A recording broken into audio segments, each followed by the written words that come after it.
পাকনামি করলেন নিজে, অথচ বিরক্ত হলেন রিশাদ হোসেনের উপর। মনে হচ্ছে কত বড় ভুলটাই না করে ফেললেন রিশাদ হোসেন। হ্যাঁ দর্শক, বলছি বিস্তারিত, তবে বলে রাখা ভালো, ক্যাচ ধরতে গিয়ে পাকিস্তানের দুই ফিল্ডারদের মধ্যে সংঘর্ষ নতুন নয়। ক্যাচ ধরতে গিয়ে পরস্পর দুজন সংঘর্ষে বিখ্যাত পাকিস্তান, সেটা হোক কোনো ফ্র্যাঞ্চাইজি লিগ কিংবা আন্তর্জাতিক ম্যাচ। আমরা এর আগে বহুবার পাকিস্তানের এই বিষয়টি নিয়ে মাঝে মধ্যেই সমালোচনায় পড়তে দেখি। আজকে পাকিস্তান সুপার লিগের তৃতীয় ম্যাচেও ঘটে গেছে এমন একটি ঘটনা। আপনারা যদি দেখেন, ইনিংসের দশম ওভারের শেষ বলের ঘটনা ছিল সেটি।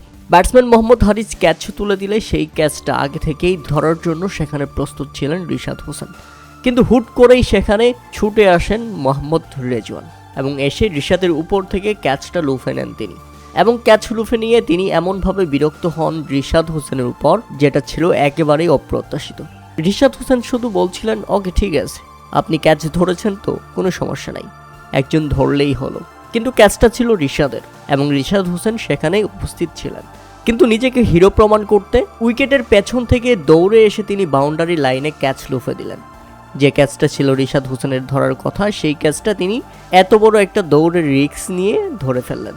যদি মিস হয়ে যেত তখনও দোষটা আসলে রিশাদ হোসেনের ঘাড়েই চাপিয়ে দিতেন মোহাম্মদ রেজওয়ান। এটা পাকিস্তানি ক্রিকেটারদের নীতি, কারণ দুজন মিলে ক্যাচ ধরতে যাবে আর সেই ক্যাচ মিস হলে একজন অপরজনকে দোষারোপ করবে। ভাগ্যিসের যাত্রায় ক্যাচটা মিস হয়ে যায়নি এবং ক্যাচটা ধরে নিজে হিরো শেষে রিশাদ হোসেনকে একেবারে বোকা বানিয়ে দিলেন। অথচ ক্যাচটা ছিল রিশাদ হোসেনের, সেখানে উড়ে এসে জুড়ে বসেছেন মোহাম্মদ রেজওয়ান। মোহাম্মদ রেজওয়ান নিজেকে এমন একটা কিছু মনে করেছেন যে রিশাদ হোসেন ক্যাচটা ধরতে পারবে না, তাই আমাকেই দৌড়ে গিয়ে সেখানে গিয়ে ক্যাচ ধরতে হবে, মানে এমন একটা ব্যাপার হয়ে গেছে। রিশাদ হোসেন বাংলাদেশ থেকে পাকিস্তানে গেছেন খেলতে, তাই এই ব্যাপারটিকে সহজে এড়িয়ে গেছেন। আর রিশাদ হোসেন অত্যন্ত ভদ্র এবং নম্র খেলোয়াড়, তাই এই ব্যাপারগুলো তিনি কোনোভাবেই সিরিয়াসভাবে নেন না।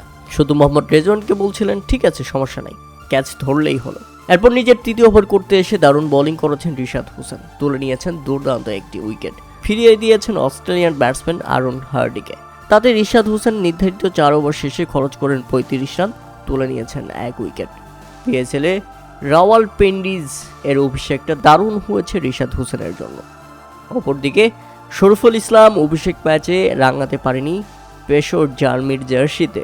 দারুণ কিপটে বোলিং করলেও উইকেট পাওয়া হয়নি শরীফুল ইসলামের।